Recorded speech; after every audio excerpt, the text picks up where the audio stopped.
ಇಷ್ಟು ಭ್ರಷ್ಟ ಹಿಂದೆ 17 ಜನ ಕಾಂಗ್ರೆಸ್ಸಿಗರು ಕಾಂಗ್ರೆಸ್ ಪಕ್ಷಕ್ಕೆ ರಾಜೀನಾಮೆ ಕೊಟ್ಟು ಆ MLA ಸ್ಥಾನಕ್ಕೆ ರಾಜೀನಾಮೆ ಕೊಟ್ಟು BJP ಬಂದು ಸೇರಿಕೊಂಡು ದುಡ್ಡು ತಗೊಂಡು ಚುನಾವಣೆಗೆ ನಿಂತು ಚುನಾವಣೆಯಲ್ಲಿ ಗೆದ್ದರು.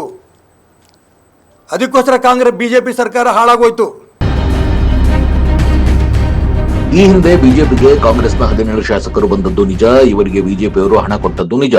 ಮತ್ತೆ ಚುನಾವಣೆಗೆ ನಿಲ್ಲಿಸಿ ಹಣ ಖರ್ಚು ಮಾಡಿ ಗೆಲ್ಲಿಸಿದ್ದು ನಿಜ ಎಂದು ಈ ಹಿಂದೆ ನಡೆದ ಪಕ್ಷಾಂತರವನ್ನು ಮಾಜಿ ಡಿಸಿಎಂ KS ಈಶ್ವರಪ್ಪ ಒಪ್ಪಿಕೊಂಡಿದ್ದಾರೆ. ಶಿವಮೊಗ್ಗದಲ್ಲಿ ನಡೆದ ಪತ್ರಿಕಾಗೋಷ್ಠಿಯಲ್ಲಿ ಮಾತನಾಡಿದ KS ಈಶ್ವರಪ್ಪ, ಹಣ ಕೊಟ್ಟು ಕಾಂಗ್ರೆಸ್ ಶಾಸಕರನ್ನು ತಂದು ಸರ್ಕಾರ ಮಾಡಲಾಗಿತ್ತು. ಬಿಜೆಪಿ ಈ ರೀತಿ ಮಾಡಿದ್ದರಿಂದಲೇ ಮುಂದಿನ ಚುನಾವಣೆಯಲ್ಲಿ ಸೋಲಬೇಕಾಯಿತು. ಮತದಾರ ಯಾವುದೇ ಕಾರಣಕ್ಕೂ ಭ್ರಷ್ಟಾಚಾರವನ್ನು ಸಹಿಸುವುದಿಲ್ಲ ಮತ್ತು ಒಪ್ಪುವುದಿಲ್ಲ ಎಂಬುದಕ್ಕೆ ಇದು ತಾಜಾ ಉದಾಹರಣೆಯಾಗಿದೆ. ಈಗ ಇದು ಮತ್ತೆ ರಿಪೀಟ್ ಆಗುತ್ತಿದೆ. ವಿಧಾನ ಪರಿಷತ್ ಚುನಾವಣೆಯಲ್ಲಿ ಹಣ ಪಡೆದು ಅಡ್ಡ ಮತ ಹಾಕಿದ ಮತ್ತು ಹಣ ಕೊಟ್ಟಿದ್ದು ಕೂಡ ಭ್ರಷ್ಟಾಚಾರದ ಭಾಗವೇ ಆಗಿದೆ.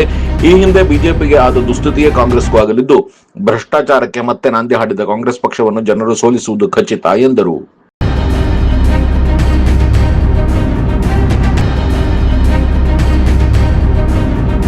ಒಂದು ಸಣ್ಣ ಬ್ರೇಕ್ ನಂತರ KS ಈಶ್ವರಪ್ಪ ಏನು ಹೇಳಿದ್ರು ಕೇಳೋಣ ಬನ್ನಿ.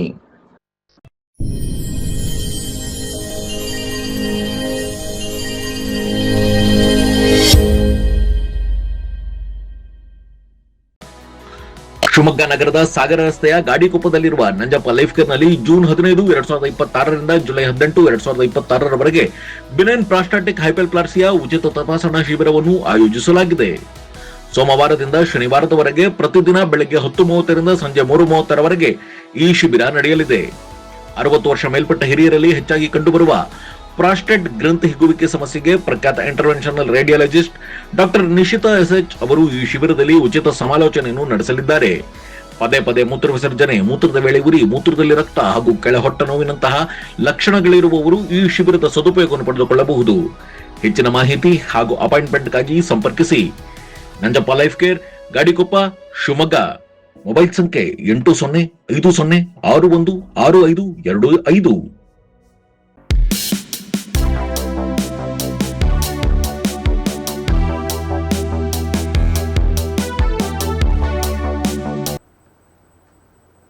MLAಗಳನ್ನು ಖರೀದಿ ಮಾಡೋಂಥ ವ್ಯವಸ್ಥೆ ಕರ್ನಾಟಕ ರಾಜ್ಯದಲ್ಲಿ ಮುಂದುವರೆದಿದೆ.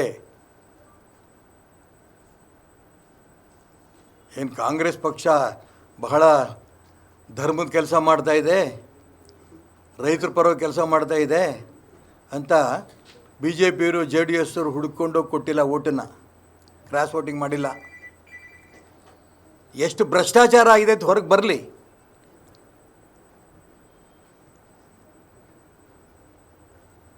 ಇಷ್ಟು ಭ್ರಷ್ಟ ಹಿಂದೆ 17 ಜನ ಕಾಂಗ್ರೆಸ್ಸಿಗರು ಕಾಂಗ್ರೆಸ್ ಪಕ್ಷಕ್ಕೆ ರಾಜೀನಾಮೆ ಕೊಟ್ಟು ಆ MLA ಸ್ಥಾನಕ್ಕೆ ರಾಜೀನಾಮೆ ಕೊಟ್ಟು BJP ಬಂದು ಸೇರಿಕೊಂಡು ದುಡ್ಡು ತಗೊಂಡು ಚುನಾವಣೆಗೆ ನಿಂತು ಚುನಾವಣೆಯಲ್ಲಿ ಗೆದ್ದರು. ಅದಕ್ಕೋಸ್ಕರ BJP ಸರ್ಕಾರ ಹಾಳಾಗೋಯ್ತು.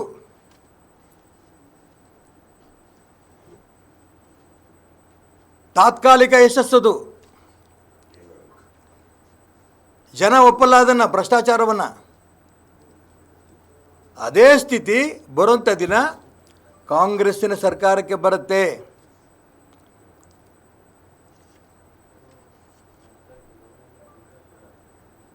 ಯಾರು ಕ್ರಾಸಿಂಗ್ ವೋಟ್ ಕಾಂಗ್ರೆಸ್ಸಿಗೆ ಮಾಡಿದ್ರು, ಇದ್ರ ತನಿಖೆ ರಾಜ್ಯದ ಮುಖ್ಯಮಂತ್ರಿಗೆ ಮಾಡಲಿ. ಏನೂ ಗೊತ್ತಿಲ್ಲದಂಗೆ ಮೌನವಾಗಿದ್ದಾರಲ್ಲ, ಅವರಾಗ ಅವ್ರು ಓಟ್ ಕೊಟ್ರಂತೆ ಪಾಪ. ಅದಕ್ಕೆ ತನಿಖೆ ಆಗಬೇಕು. ತನಿಖೆ ಮಾಡಿಕೊಂಡು ಭ್ರಷ್ಟಾಚಾರದ ಬಗ್ಗೆ ಎಲ್ಲೆಲ್ಲಿ ನಡೆದಿದೆ, ಯಾವ ಕಾಂಗ್ರೆಸ್ ಪಕ್ಷದವ್ರು ಎಷ್ಟೆಷ್ಟು ಕೊಟ್ಟರು, ಆ ತನಿಖೆ ಅಂತ ಹೊರಗೆ ಬಂದಾಗ ಯಾರ್ಯಾರು ಬಂದರು, ಏನು ಕತೆ ಅಂತ ಅವಾಗ ಗೊತ್ತಾಗತ್ತೀವಿ. ನಾಳೆ ಬೆಳಿಗ್ಗೆನೇ ಗೊತ್ತಾಗಲ್ಲ. ಅಮೌಂಟ್ ಎಷ್ಟು ಅಲ್ಲ, ದುಡ್ಡು ಭ್ರಷ್ಟಾಚಾರ ಅಂತೂ ನಡೆದಿದೆ, ಇದರಾಗೇನು ಅನುಮಾನ ಇಲ್ಲ. ಯಾರು ಕೊಟ್ಟರು, ಯಾಕೆಂದರೆ ಭಾಳ ಮುಖ್ಯಮಂತ್ರಿಗಳು ತುಂಬ ಸ್ಪಷ್ಟವಾಗಿ ಹೇಳ್ತಾರೆ, ಪ್ರೀತಿಯಿಂದ ಅವ್ರ ಮೇಲೆ ಅವರು ಓಟ್ ಕೊಟ್ಟಿದ್ರೆ ನಾನೇನು ಮಾಡಲಿ. ಎಷ್ಟು ಪಾಪ ಇಷ್ಟೊಂದು ಸಜ್ಜನರು ನಮ್ಮ ಮುಖ್ಯಮಂತ್ರಿ ನಾನು ನೋಡೇ ಇಲ್ಲ ಜೀವನದಾಗೆ. 10 ರೂಪಾಯಿಗಿಲ್ಲ, ಎಷ್ಟು ಸೊನ್ನೆಗಳು ಸೇರಿದ್ದೋ ಗೊತ್ತಿಲ್ಲ. ಅದಕ್ಕೋಸ್ಕರ ಹೇಳ್ತಾ ಇರೋದು ದೇವ್ರನ್ನ ಹೊರೆ ಹಚ್ಚಬೇಡಿ. ನಾನು ಹೇಳಿದ್ನಲ್ಲ, ನಮ್ಮದೇ ಸರ್ಕಾರ ಇದ್ದಾಗ 17 ಜನಕ್ಕೆ ರಾಜೀನಾಮೆ ಕೊಡಿಸಿ ದುಡ್ಡು ಕೊಟ್ಟು ಖರೀದಿ ಮಾಡಿದ್ವಿ. ಬಟ್ ದುಡ್ಡು ಕೊಟ್ಟು ಚುನಾವಣೆ ನಿಲ್ಲಿಸಿ ಚುನಾವಣೆ ದುಡ್ಡು ಕೊಟ್ಟು ಗೆಲ್ಲಿಸಿದ್ವಿ ಅಂಥ ಸರ್ಕಾರ ಬಂತು. ಆದರೆ ಜನ ಒಪ್ಪಲಿಲ್ಲ. ಭಾರತೀಯ ಜನತಾ ಪಾರ್ಟಿಯ ಹಿತೈಷಿಗಳು ಇದು ಒಪ್ಪಲಿಲ್ಲ. ಅವರೇ ಚುನಾವಣೆಯಲ್ಲಿ ಸೋಲಿಸಿದ್ರು. ಈ ಉದಾಹರಣೆ ಗೊತ್ತಿದ್ದೂ ಕೂಡ ಕ್ರಾಸ್ ವೋಟಿಂಗ್ ನಡೆದಿರೋಂಥ ಈ ಸಂದರ್ಭದಲ್ಲಿ ಈ ರಾಜ್ಯ ಜನ ಭ್ರಷ್ಟಾಚಾರಕ್ಕೆ ಒಪ್ಪಲ್ಲ. ಇದೇ ಪರಿಸ್ಥಿತಿನ ನಾಳೆ ಇದೇ ಕಾಂಗ್ರೆಸ್ ಪಕ್ಷಕ್ಕೆ ಬರುತ್ತೆ, ಭ್ರಷ್ಟಾಚಾರಕ್ಕೆ ಬೆಂಬಲ ಕೊಟ್ಟಿದ್ದಕ್ಕೋಸ್ಕರ. ನಾನು ಭ್ರಷ್ಟಾಚಾರ ನೇರವಾಗಿ ಕಂಡಿದ್ದು ಹೇಳಿದ್ದೀನಿ. ಅವರು ನಾನು ಭಾಳ ಕೆಲಸ ಮಾಡಿದ್ದೀನಿ ಅಂತ ಅವರು ಹೇಳ್ತಾ ಇದ್ದಾರೆ, ಇತ್ಲಾಗಿ ಇವರು ತುಂಬ ಹೇಳ್ತಾ ಇದ್ದಾರೆ. ನಾನು ಅದಕ್ಕೋಸ್ಕರನೇ ಅದನ್ನು ಸುದ್ದಿಗೆ ಹೋಗಲ್ಲ. ನಾನು ವಿಜೇಂದ್ರ ಅಶೋಕ ಏನು ಕೆಲಸ ಮಾಡಿದ್ದಾರೆ ಬಿಟ್ಟಿದ್ದಾರೆ, ಅದು ಯಾವುದು ಏನು ಕತೆ, ಕೇಂದ್ರದ ಭಾರತೀಯ ಜನತಾ ಪಾರ್ಟಿ ನಾಯಕರು ಅವರಿದ್ದಾರೆ, ಅದನ್ನು ನೋಡ್ಕೋತಾರೆ. ನಾನು ಅದನ್ನು ಟೀಕೆ ಮಾಡೋಕ್ಕೆ ಹೋಗಲ್ಲ. ನೇರವಾಗಿ ಭ್ರಷ್ಟಾಚಾರ ಆಗಿದೆಯಲ್ಲ ಇಲ್ಲಿ. ಮತ್ತು ನೀವು ನೇರ ಪ್ರಶ್ನೆ ಕೇಳಿದ್ರಲ್ಲ, ಧರ್ಮಸ್ಥಳದ ಮಂಜುನಾಥನ್ನು ಬಳಸ್ಕೋತಾ ಇರೋದನ್ನು.